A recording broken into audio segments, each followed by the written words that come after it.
AQ Events, better than your expectations. اگر ہم غور کریں تو خاندان کے بھی جو ہے وہ 3 ڈائمنشنز اس میں پائی جاتی ہیں، 3 مختلف گوشے ہیں۔ پہلی چیز یہ ہے کہ ظاہر ہے والدین اور اولاد کا تعلق ہے، دوسرا ہے میاں بیوی کا تعلق ہے، اور تیسرا ہے بہن بھائیوں کا تعلق ہے۔ جہاں تک رہ گئی میاں بیوی کے تعلق کی بات، وہ سورہ تحریم تفصیل کے ساتھ پیچھے ہم پڑھ کر آ چکے ہیں۔ والدین کے حق اور بہن بھائیوں کا حق، یہ دوسرے حقوق ہیں جو کہ اپنے ذہن کے اندر رکھنا بہت ضروری ہے۔ والدین کے ساتھ خصوصی طور پر معاملہ یہ ہوتا ہے کہ والدین جو ہے ظاہر ہے ہر شخص ہے، اس کا ایک لائف سائیکل ہے نا، اور اس لائف سائیکل کو آپ نے میں نے ہر ایک نے فیس کرنا ہے۔ یعنی اگر زندگی نہیں لکھی تو وہ تو ایک علیحدہ مسئلہ ہے، لیکن اگر زندگی لکھی ہے تو اس کا حقیقت یہی ہے کہ آغاز اگر کہیں ایک وقت میں بچپن سے ہوا تھا جس میں آپ کے والدین نے آپ کو سنبھالا تھا، تو کل ایک وقت آنے والا ہے جب آپ اس جگہ پر ہوں گے کہ جہاں آپ کی اولاد آپ کو سنبھالے، توقع یہ رکھی جاتی ہے نا کہ وہ آپ کو سنبھالے۔ اور اگر وہ وہاں پہ نہ سنبھالے، یعنی جیسے کہ میں نے ابھی آپ کے سامنے رکھا کہ ان معاشروں کے اندر یہ یقین ہی نہیں ہوتا،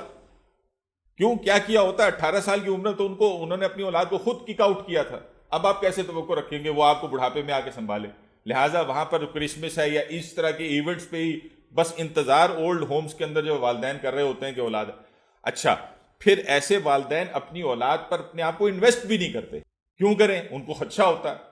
بھئی اگر میں نے اس پر اپنا مال لگا دیا، یہ وہ بڑھاپے میں جا کے میں کیا کروں گا؟ تو اسلامی معاشرہ خاندان کو مضبوط اس طرح سے کرتا ہے، معاشرے کو مضبوط اس طرح سے کرتا ہے کہ والدین کا اولاد پر اعتماد ہے، اولاد کا والدین پر اعتماد ہے۔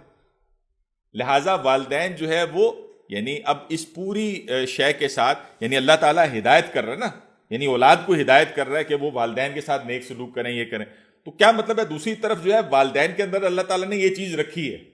یعنی اولاد تھوڑے سا بہتر ایفرٹ کرے گی تو والدین تو اپنا سب کچھ جو ہے ترج دیتے ہیں اولاد کے اوپر، ویسے بھی ترج دیتے ہیں، تو ایسے تو ظاہر ہے وہ دل و جان سے اس کام کو کریں گے۔ تو اسلامی معاشرے کی مضبوطی اس میں ہے کہ اولاد جو ہے وہ اپنے جو ہے اس کام کو کرے۔ اچھا، آپ نے عموماً دیکھا ہوگا کہ اولاد کے حقوق کے اوپر اتنی بات نہیں ہوتی اس طرح سے، اس کی وجہ یہ کہ والدین تو کر ہی لیتے ہیں، والدین سے وہ کمی بیشی کم ہی ہوا کرتی ہے، ہوتی ہے اس کے لیے پھر اپنی ہدایات، لیکن یہ کہ زیادہ تر یہ معاملہ دوسری طرف سے گڑبڑ ہوتا ہے۔ لہٰذا اس اعتبار سے یہاں پر اس کو واضح کیا جا رہا ہے کہ اس خاندان کی مضبوطی اس میں ہے کہ تم جو ہے وہ والدین کے ساتھ جو ہے حسن سلوک کے ساتھ پیش آؤ۔ اور پھر خاص طور پر جب وہ جو ہے وہ ایک ایسی عمر کو پہنچ گئے ہیں جس سے بہرحال اللہ کے رسول نے خود بھی پناہی مانگی ہے، یعنی یہ جو ارذل عمر ہے نا، اس اعتبار سے اللہ کے رسول نے خود بھی پناہ مانگی ہے۔ اور جیسے سورہ یاسین میں اللہ تبارک و تعالیٰ فرماتے ہیں وَمَن نُعَمِّرْهُ نُنَكِّسُهُ فِي الْخَلْقِ، کہ جس شخص کو ہم لمبی عمر دیتے ہیں اس کی ساخت کو ہم الٹ دیتے ہیں۔ لہٰذا بسا اوقات ایسا ہوتا ہے کہ اس خاص عمر تک پہنچتے پہنچتے طبیعت میں بھی چڑچڑاپن پیدا ہو چکا ہوتا ہے، اور ایک طرح سے بچپنا بھی جو ہے وہ ہوتا ہے، یعنی یہ اس طرح کی جو ہے وہ معاملات آ جاتے ہیں۔ تو اب اس صورت میں اس چیز کو یاد رکھیں کہ یہاں جو ہدایت دی جا رہی ہے کہ وہ جس کا ذکر کیا گیا تھا نا، وہاں پر اگر ہم آیات کے خاص طور پر ریفرنس میں دیکھیں کہ وہاں جو اللہ تبارک و تعالیٰ نے یعنی اس بات کو واضح کیا کہ ان کے ساتھ ایک تو تم نرمی سے پیش آؤ، یہ ساری عروف تک مت کہو، یہ سارا کچھ تم نے کرنا ہے، تاکہ یہ کہ ان کو اب وہ ہٹ نہ ہو، اب ان کے جذبات جس عمر تک وہ پہنچے ہوئے بہت ساری چیزیں ایسے ہوں گی جو کہ تمہاری طبیعت کے خلاف ہوں گی، بہت سارے معاملات ایسے ہوں گے جس پر ان کی زندگی بسر ہوئی ہوگی۔ آج اولاد کہہ دیتی ہے جی آپ کو کیا پتا، آپ کو کیا پتا آج کے دور کے تقاضے کیا ہیں، منع کیا گیا اس چیز سے۔ ٹھیک ہے آپ کو پتا، لیکن ذرا سوچیں کہ اس حالت میں جب آپ خود کچھ نہیں کر سکتے تھے تو آپ کو پالنے پوسنے والا کون تھا؟ اس نے تو کبھی آپ سے اس طرح کا کوئی گلہ شکوہ نہیں کیا تھا۔ تو آپ کا حق بنتا ہے کہ آپ اس کا خیال رکھیں، والدین کا خیال رکھیں، تو ان کو اف تک بھی نہ کہیں، ان کو جھڑکیں بھی نہ۔ جھڑکنے سے کیا مراد ہے؟ یہاں خاص طور پر اس کا ذکر کیوں ہوا ہے؟ اس لیے ذکر ہوا ہے کہ بعض دفعہ بہت جس کو کہتے ہیں نا چیزیں اس طرح کی ہو جاتی ہیں کہ انسان اپنے اندر فرسٹریشن کا شکار ہو جاتا ہے، کوئی ایسا تقاضا آ جاتا ہے ان کی طرف سے کہ انسان یہ کیسی بات ہے۔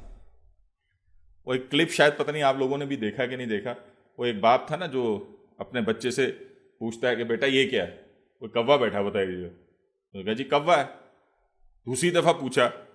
کوا ہے، کوئی چھٹی دفعہ 10ویں دفعہ ایسا ہوا چڑی گیا وہ کہ ابا جی 10 دفعہ تو بتایا آپ کو یہ کوا ہے۔ اس سے منع کیا قرآن نے، کیونکہ اس میں بھی پھر کیا تھا اس کلپ میں؟ یہ تھا کہ وہ پھر باپ اپنی ڈائری نکال کے لایا اور لا کر اس کو دکھائی کہ بیٹا جب تم چھوٹے تھے نا تم نے بھی مجھ سے اسی طرح پوچھا، اور میں نے کیا جواب دیا؟ تو اولاد ہوتی ہے اس کے ساتھ بندہ کرتا ہے نا اسی طرح، وہ 20 دفعہ پوچھیں۔ تو اب والدین جب اس عمر تک پہنچے ہیں تو اس چیز کا لحاظ رکھو اور خیال رکھو، لڑکنا نہیں ہے، اف نہیں کہنا، ٹھیک ہے؟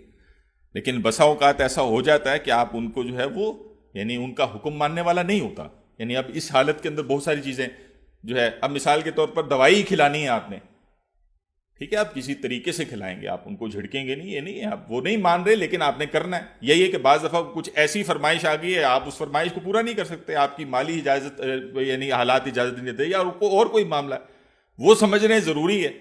آپ اب کر نہیں پا رہے۔ تو اس ساری صورتحال کو اللہ تبارک و تعالیٰ نے جو ہے وہ یہاں پر واضح کیا ہے، یعنی اس آیت میں کہ ربکم اعلم بما فی نفوسکم، اللہ تعالیٰ خوب جانتا ہے جو تمہارے نفسوں میں ہے، اللہ کو اس بات کا خوب اچھی طرح پتہ ہے کہ تمہارا جو دل ہے وہ اسی طرف مائل ہے کہ تم ان کے حکم کو مانو، لیکن تم خاص وجوہات کی وجہ سے، جینوئن وجوہات ہیں جس کی وجہ سے نہیں مان سکتے۔ تو اللہ تعالیٰ کہہ رہے ہیں ان تکونوا صالحین، تو اگر تم صالح ہوئے یعنی وہ والے